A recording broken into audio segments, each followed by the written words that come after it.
The Galactic Senate's protocol office had been very clear about dress codes. Very, very clear. 16 pages of regulations, 3 appendices on acceptable fabric colors, and a detailed chart showing proper insignia placement for each member species. Senator Clax Vorthon of the Altarian Republic had personally delivered the guidelines to the human delegation, along with a lecture about maintaining dignity appropriate to one's station in civilized society. What the protocol office hadn't anticipated was dealing with Dr. Becca Shore. The morning of the critical vote on the Titan Mining Rights Treaty, Galactic Senate building hummed with nervous energy. Representatives from 47 different worlds had gathered to decide the fate of humanity's expansion into the Outer Rim territories. The humans needed this vote to pass. Without access to the rare minerals found in the Titan system, their industrial development would stagnate, leaving them perpetually dependent on alien technology and goodwill. Senior Legislative Assistant Torque Brindel, a fastidious Vexorian whose obsession with proper procedure bordered on religious devotion, checked his chronometer for the 15th time in 10 minutes. His 4 compound eyes tracked every movement in the antechamber while his mandibles clicked with anxiety. "Where is she?" he muttered through his translator implant, the electronic voice carrying none of the panic that his natural chittering conveyed. The human representative should have arrived for protocol review 30 minutes ago. Senator Vorthon adjusted his ceremonial robes, the purple fabric shimmering with embedded fiber optics that indicated his species' high rank within the galactic hierarchy.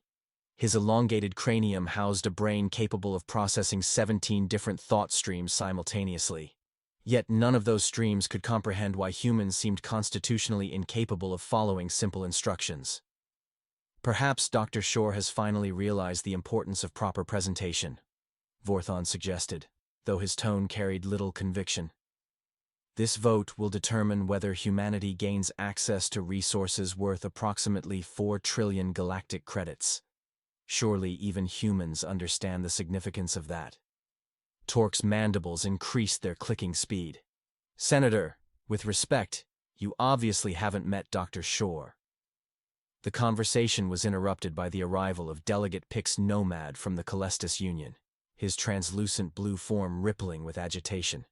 As the swing vote on the mining rights issue, Pix held tremendous influence over the proceedings, and his mood would largely determine the day's outcome. "Has anyone seen the human representative?" Pix asked, his voice carrying the liquid harmonics that made his species' communications sound like music played underwater.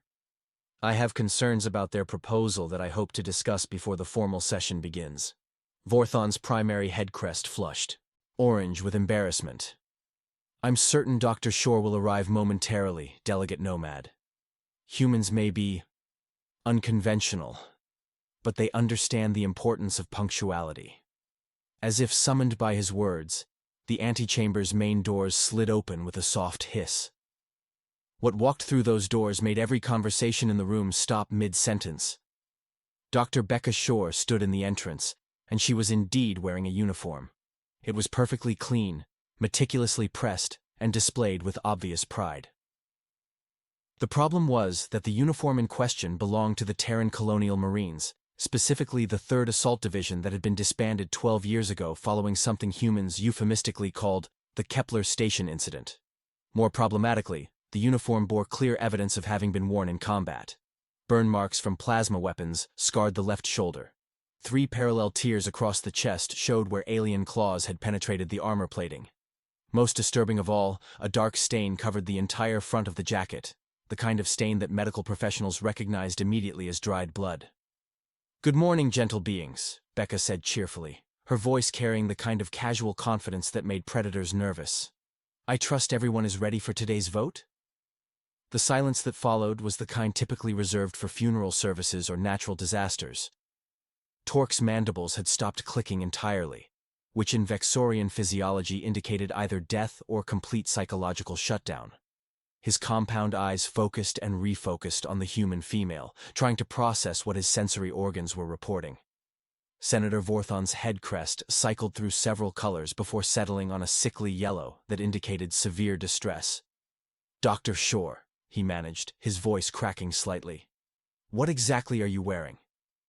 Becca looked down at her uniform with apparent surprise. "This?"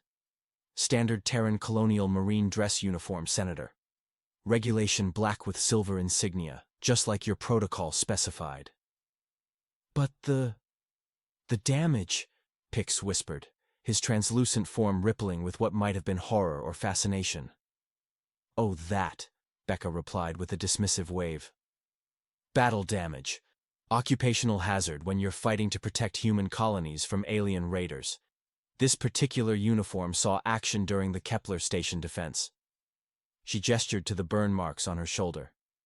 Carillion plasma rifle, probably a Mark 7 based on the scorch pattern. These, she indicated the claw marks across her chest, came from a Threxian shock trooper who thought hand-to-hand combat would give him an advantage. Vorthon's translator implant struggled to process his increasingly agitated speech. Dr. Shore, surely you have other clothing more appropriate for diplomatic functions? Of course I do, Becca replied. I have several perfectly nice civilian outfits, but you specifically requested that I wear appropriate uniform dress, and this is the uniform I'm most proud of. The distinction seemed lost on the assembled aliens. But you... Torque finally found his voice. You died in that uniform. Becca's smile became predatory. I got better. The implications of that statement hung in the air like toxic gas. Most galactic species had heard rumors about human medical technology, but seeing the evidence firsthand was profoundly disturbing. The uniform clearly showed lethal damage, yet the woman wearing it was obviously alive and healthy. The Kepler station incident, Pix said slowly, his liquid voice carrying undertones of recognition. That was the engagement where human forces held off a combined alien assault for 72 hours despite being outnumbered 50-1. 73 hours and 14 minutes, actually, Becca corrected. But who's counting? She walked further into the antechamber, and several delegates unconsciously stepped back. There was something unsettling about the way she moved, a kind of controlled precision that suggested violence was always an available option. The thing is, she continued conversationally, when you gentle beings requested appropriate uniform dress, I assumed you wanted to see what human military service actually looks like. This uniform represents everything I am professionally. A soldier who has died in defense of human interests and lived to fight another day. Vorthon was rapidly approaching what his species considered a diplomatic panic attack. Dr. Shore, while we appreciate your service, the Senate chamber requires more formal attire. Perhaps something without visible battle damage. Senator, Becca said, her tone becoming slightly cooler. This uniform has been worn in 14 separate engagements across 6 different star systems. I've been shot, stabbed, burned, poisoned, and technically killed twice while wearing it. It represents 30 years of human military experience and the lessons we've learned about surviving in a galaxy that doesn't particularly want us here. She paused to let that sink in. So when you ask me to wear appropriate uniform dress to discuss mining rights that will determine humanity's economic future, this is exactly the uniform I choose to wear. It reminds everyone in that chamber that humans have earned our place in this galaxy through blood and sacrifice, not through political maneuvering or inherited privilege. The assembled delegates exchanged glances that conveyed volumes about interspecies diplomacy.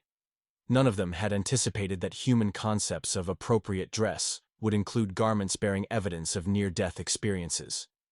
Delegate Nomad's translucent form had shifted to a deep purple that indicated serious contemplation. Dr. Shore, may I ask about the significance of your specific rank insignia? Becca glanced down at the silver bars on her collar.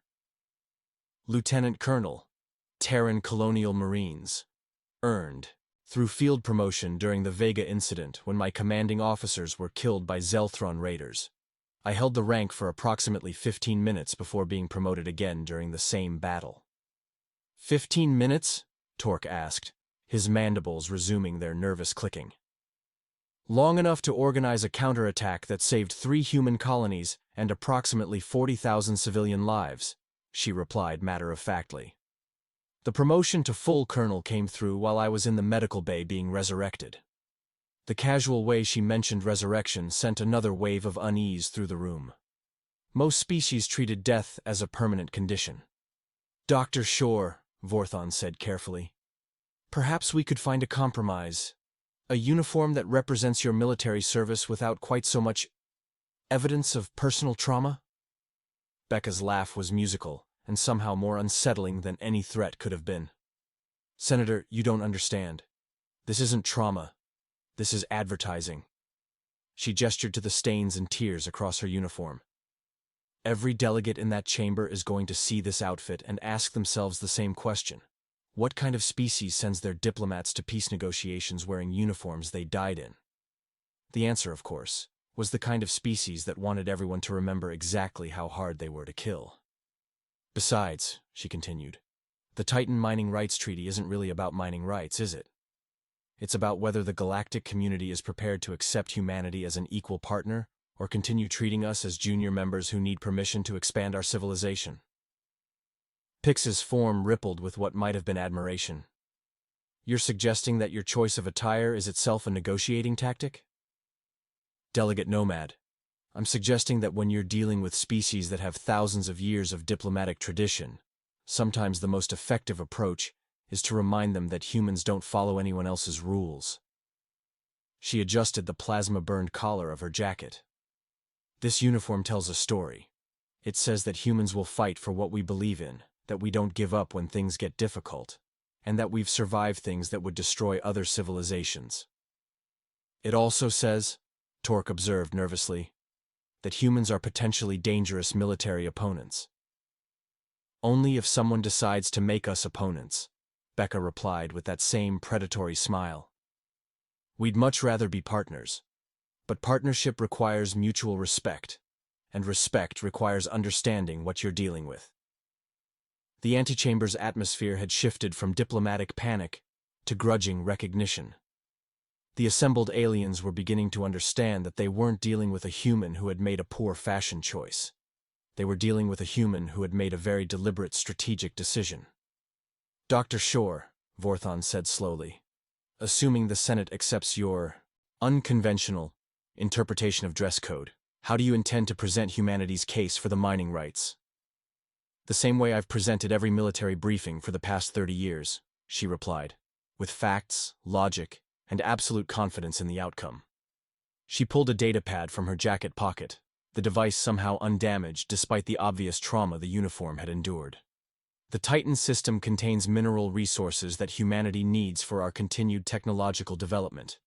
We're prepared to extract those resources efficiently and safely, while sharing the benefits with our galactic partners.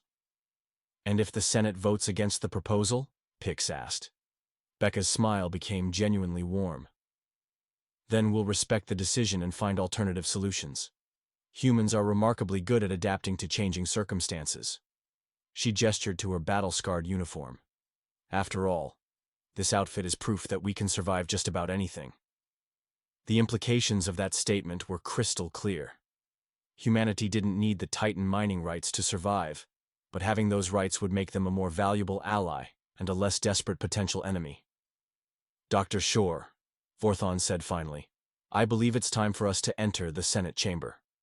As they walked toward the main hall, Torque approached the human diplomat with obvious curiosity. May I ask one final question about your uniform? Of course.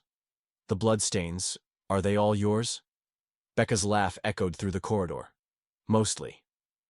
The delegation entered the Senate chamber, where 400 alien representatives waited to decide humanity's future. At the center of it all walked a small human female wearing a uniform that had seen her through death and back again, carrying herself with the confidence of someone who had literally nothing left to lose. The vote, as it turned out, was going to be very interesting indeed.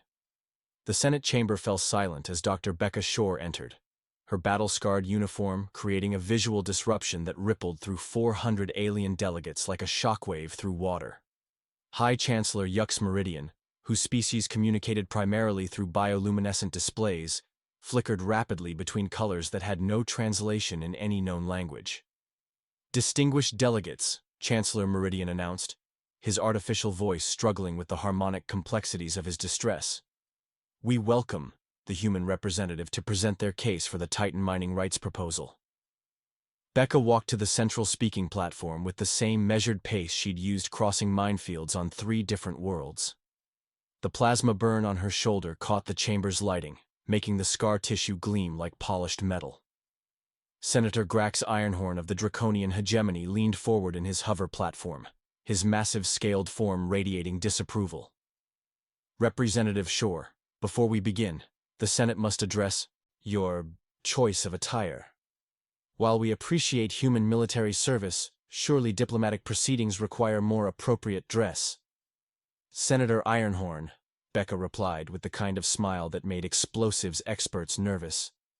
I find it fascinating that the galaxy's most warlike species is concerned about military uniforms in a diplomatic setting. The observation hit the chamber like a precision-guided munition.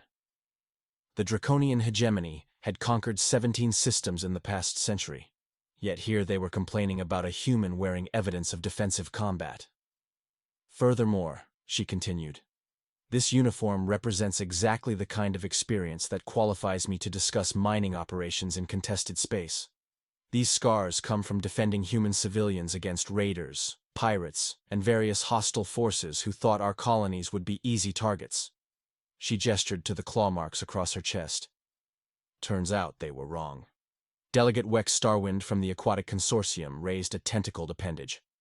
Dr. Shore, while your military service is commendable, the Titan system is not contested territory. It falls under neutral space regulations.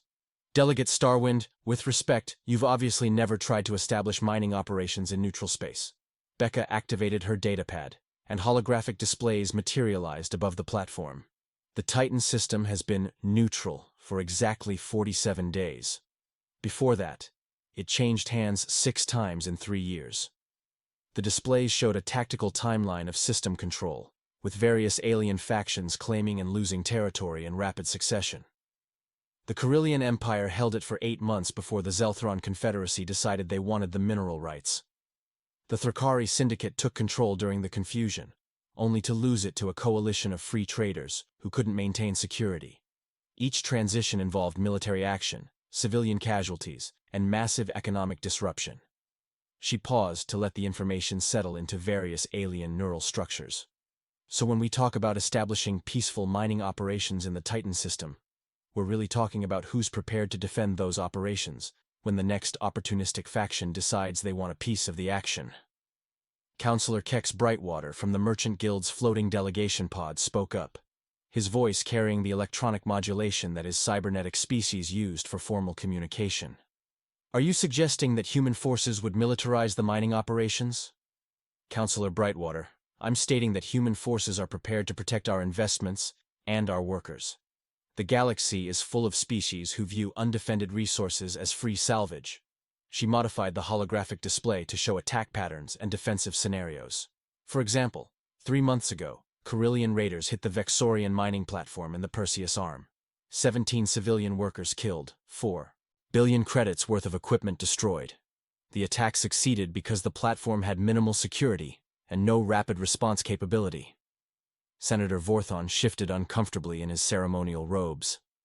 This was exactly the kind of detailed military analysis that made diplomatic functions awkward when humans were involved. 2 weeks after that, Becca continued, Threxian pirates targeted a Calestis freight convoy carrying rare earth elements.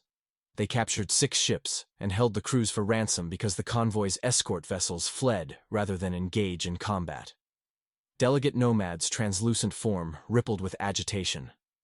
Those incidents occurred in different sectors entirely. Did they? Becca asked innocently. Because according to our intelligence services, both attacks were coordinated by the same criminal network that's been expanding operations toward the Titan system. The chamber erupted in various forms of alien surprise. Clicks, harmonics, bioluminescent flashes, and electronic squeals created a cacophony that the translation system struggled to process. Dr. Shore, Chancellor Meridian managed when the noise subsided. Are you claiming that organized criminal elements are targeting the Titan system specifically? Chancellor, I'm sharing intelligence that suggests the Titan system's strategic location and resource wealth make it an inevitable target for hostile action. The question isn't whether attacks will occur, but whether the mining operations will be prepared to respond effectively. She manipulated the holographic display again, showing defensive capabilities and response protocols. Human mining operations include integrated security systems, rapid response teams, and coordination with our military forces. We don't just extract resources. We create secure zones that benefit all legitimate traffic in the area. Counselor Brightwater's cybernetic implants flickered with data processing. What kind of security are we discussing, Dr. Shore? The kind that prevented the destruction of 14 human colonies during the past 5 years, she replied matter-of-factly. Automated defense grids, patrol vessels, early warning networks, and rapid deployment capabilities. She gestured to her uniform again. The kind of security that kept me alive long enough to be here talking with you today. Senator Ironhorn's scales darkened with what his species considered serious thought. Representative Shore, your proposal essentially creates a human military presence in neutral space. Senator, our proposal creates a human protective presence in space that needs protection. There's a significant difference. Her tone became more serious. The galaxy seems to operate under the assumption that humans should be grateful for whatever scraps we're allowed to claim. That we should accept minimal security for our operations because stronger defenses might make other species nervous. She walked closer to the delegate platforms, and several representatives unconsciously leaned back. But here's the thing about human psychology that most species don't understand. We don't get nervous about other people's security measures. We get nervous about other people's lack of security measures. The implication hung in the air like smoke from a battlefield. When the Vexorian platform was destroyed, 17 beings died because their government decided that adequate security was too expensive. When the Calestis convoy was captured, 6 ship crews suffered because their escort forces weren't prepared to fight. Her voice carried the weight of personal experience. Humans learned a long time ago that the cost of security is always less than the cost of insecurity. Delegate Nomad's form had shifted to a deep blue that indicated serious consideration. Dr. Shore, assuming the Senate approves human mining rights, what assurances can you provide about the scope of military presence? Delegate Nomad, what assurances can you provide that hostile forces won't target our operations? The question was rhetorical, but it highlighted the fundamental issue. Asking humans to operate without adequate security was like asking them to work without breathing apparatus in vacuum. Here's what I can tell you, Becca continued. Human security forces will be defensive in nature, responsive rather than aggressive, and limited to protecting our legitimate operations and personnel. She paused, and her smile became genuinely warm for the first time. We have no interest in conquering the Titan system or any other territory. We want to mine resources, conduct business, and contribute to galactic prosperity. But we're going to do it safely. Chancellor Meridian's bioluminescent patterns had stabilized into something approaching calm consideration. The Senate will now vote on the human proposal for Titan system mining rights. The voting process took several minutes as 400 delegates registered their decisions through various technological interfaces suited to their physiologies. Becca stood calmly at the platform, watching alien after alien cast their votes. When the final tally appeared on the chamber's main display, the result was decisive. 347 votes in favor, 53 opposed. The proposal passes, Chancellor Meridian announced. The Titan system mining rights are granted to the Human Colonial Development Authority with full Senate recognition. As applause and various alien expressions of approval filled the chamber, Senator Vorthon approached the platform. Dr. Shore, he said quietly, I must admit that your presentation was educational. But I'm curious about one thing. What's that, Senator? The blood stains on your uniform. You said they were mostly yours. What about the rest? Becca's laugh was musical and completely unsettling. Senator, sometimes the best way to end a fight is to make sure your opponent understands the consequences of continuing it. She gestured to the darkest stain on her jacket. This particular mark came from a Carillion raider who thought killing human civilians would send a message to our government. What message did it send? That killing human civilians was a very poor career choice. As the Senate session concluded, delegates began filing out of the chamber. Their conversations focused on the implications of human mining operations and the security measures that would accompany them. Delegate Nomad lingered near the platform. Dr. Shore, may I offer a personal observation? Of course. When you first entered wearing that uniform, I thought you were making a statement about human military capabilities. Wasn't I? Yes, but not the statement I expected. You weren't demonstrating that humans are dangerous. You were demonstrating that humans are survivors. Becca nodded approvingly. Delegate Nomad, that's exactly the point. We don't want to be dangerous to our allies, but we absolutely refuse to be victims. She began gathering her materials, the data pad disappearing back into the pocket of her battle-scarred jacket. The galaxy is full of species that have forgotten what it means to fight for survival. They've become so comfortable with their established positions that they can't understand why humans seem so intense about security and self-defense. She looked around the now empty chamber. We wear our scars because they remind us that survival isn't guaranteed, that peace has to be earned and defended, that sometimes the only way to keep the lights on is to be prepared to fight in the dark. As they walked toward the exit, Nomad asked one final question. Dr. Shore, what would have happened if the vote had gone against human interests?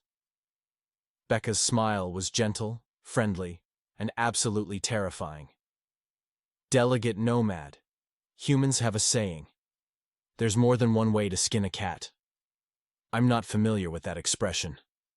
It means that when someone blocks your preferred approach to a problem, you find a different approach. Humans are remarkably creative when it comes to achieving our objectives. She gestured to her uniform one last time. This outfit is proof that we don't give up just because the situation becomes difficult. As they reached the chamber doors, she turned back for one final look at the place where humanity had just secured its economic future. Besides, she added cheerfully, the vote was never really in doubt.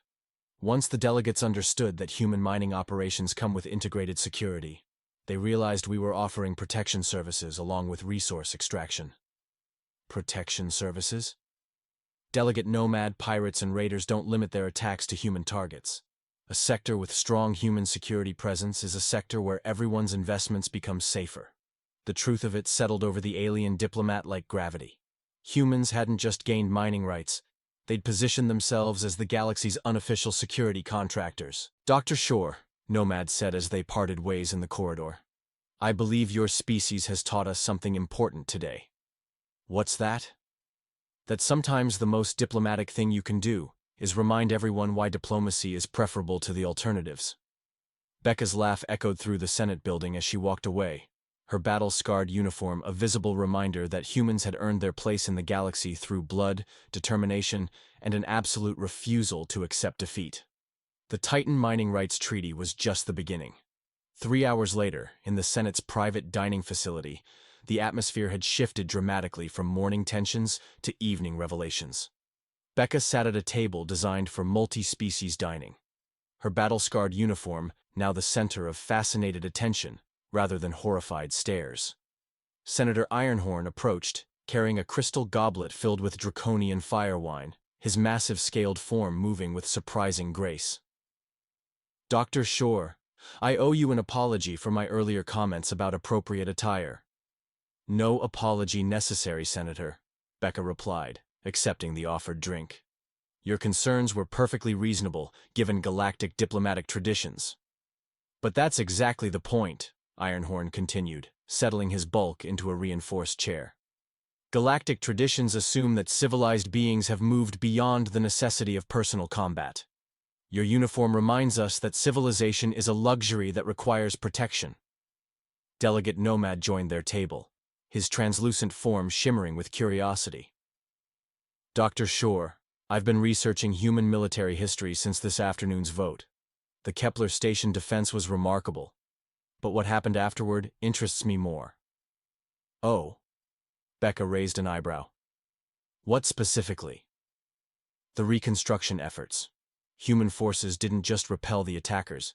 They spent 2 years rebuilding the entire system's infrastructure. You turned a military victory into an economic development project. Becca's smile carried pride mixed with satisfaction.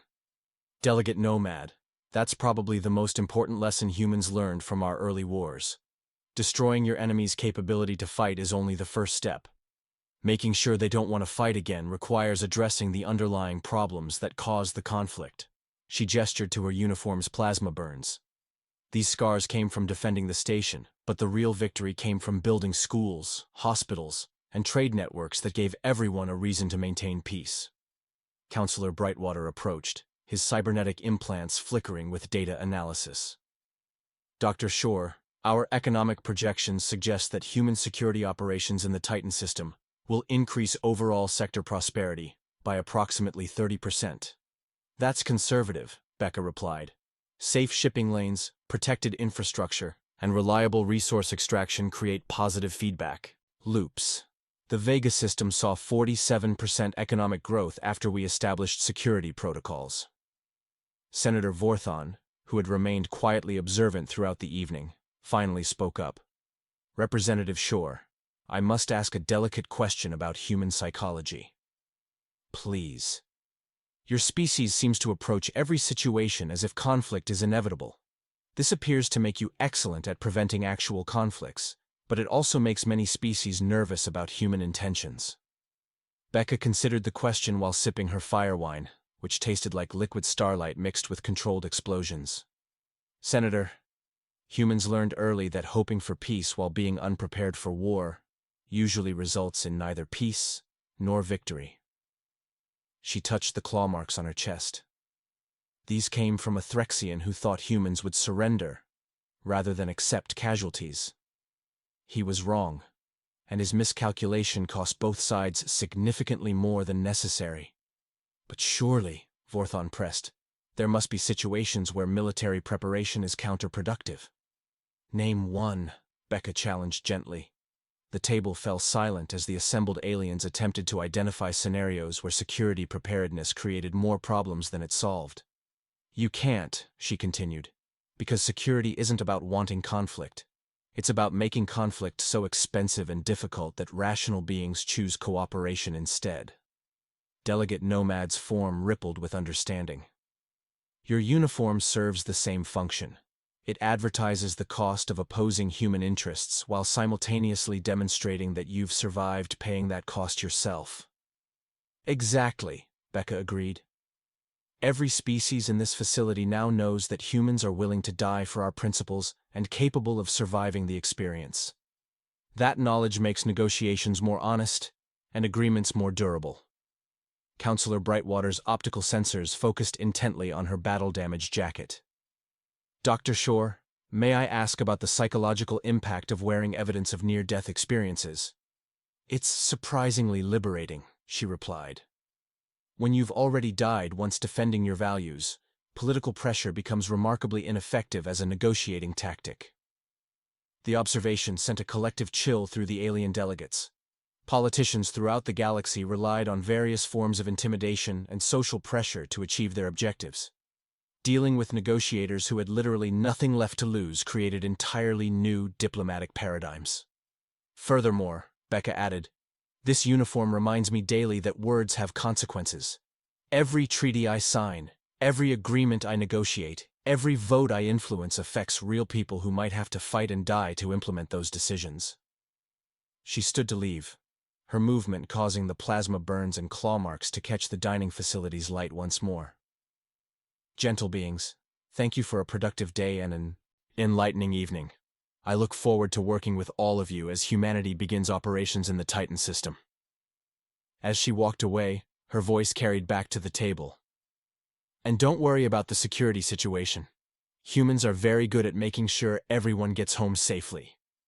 The assembled delegates watched her departure in contemplative silence, each processing the implications of having humanity as both ally and protector in an increasingly dangerous galaxy.